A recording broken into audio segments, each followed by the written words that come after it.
సుమారుగా ఈ ఒక్క రోజులోనే ఒక 150 వరకు అర్జీలు మరి నా దగ్గరికి వచ్చాయి. మా నాయకత్వం కూడా అర్జీలను కూడా పరిశీలించారు. సింపుల్గా ఉన్నటువంటి సమస్యను కూడా రెవెన్యూ అధికారులు బాధ్యత వహించాల్సింది పోయి బాధ్యత వహించక ఇంకా రెవెన్యూ సమస్యలు ఇంకా మండల స్థాయిలో కానీ గ్రామీణ స్థాయిలో ఇంకా సమస్యలుగానే ఉన్నాయి. అందుకనే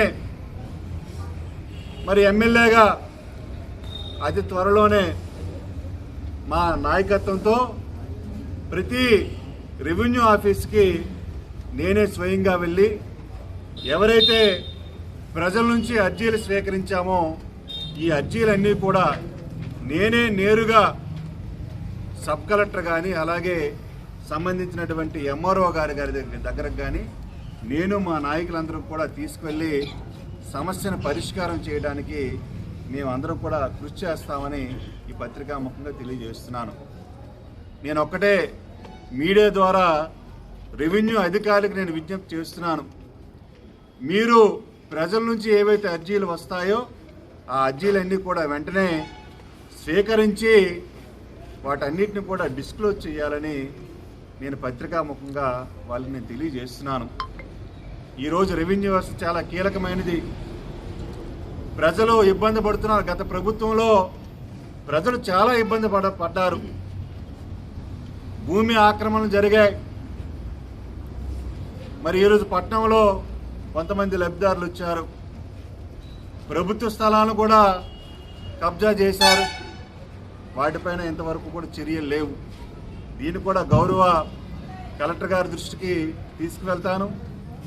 ఖచ్చితంగా ఈ ఏవైతే సమస్యలు ఉన్నాయో ఇవన్నీ కూడా పరిష్కారం చూపిస్తామని చేస్తామని పత్రికాముఖంగా తెలియజేస్తున్నాను. ముఖ్యంగా అధికారులకి రెవెన్యూ అధికారులు తక్షణమే స్పందించాలని ఈ జనవాణి కార్యక్రమం ద్వారా వాళ్ళకి నేను విజ్ఞప్తి చేస్తున్నాను. లేని పక్షంలో ఖచ్చితంగా ప్రతి సమస్య పైన నేనే నేరుగా అధికారుల దగ్గరికి వెళ్తాను. ఏ సమస్య పరిష్కారం కాలేదో దానికి కారణం కూడా తెలియజేసినంత వరకు కూడా నేను ఊరుకునే ప్రసక్తి లేదని ఈ పత్రికాముఖంగా తెలియజేస్తున్నాను. ఖచ్చితంగా గౌరవ ముఖ్యమంత్రి గారు అంటున్నారు. అలాగే గౌరవ కలెక్టర్ గారు కూడా రెవెన్యూ క్లినిక్లు పెట్టారు.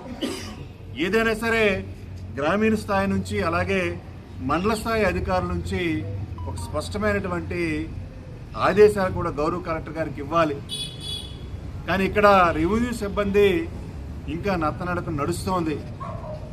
కాబట్టి ఖచ్చితంగా అది త్వరలోనే మేము కూడా రెవెన్యూ అధికారుల వద్ద నేరుగా వెళ్తాం. నేరుగా వెళ్ళి ఏవైతే మాకు వచ్చినటువంటి సమస్యలు ఉన్నాయో తక్షణమే అధికారులు స్పందించి వీటిని చెయ్యాలని పత్రికాముఖంగా తెలియజేస్తున్నాం. లేని పక్షంలో మా కార్యాచరణ కూడా తెలియజేస్తామన్న సందర్భంగా తెలియజేస్తూ సెలవు తీసుకుంటున్నాను.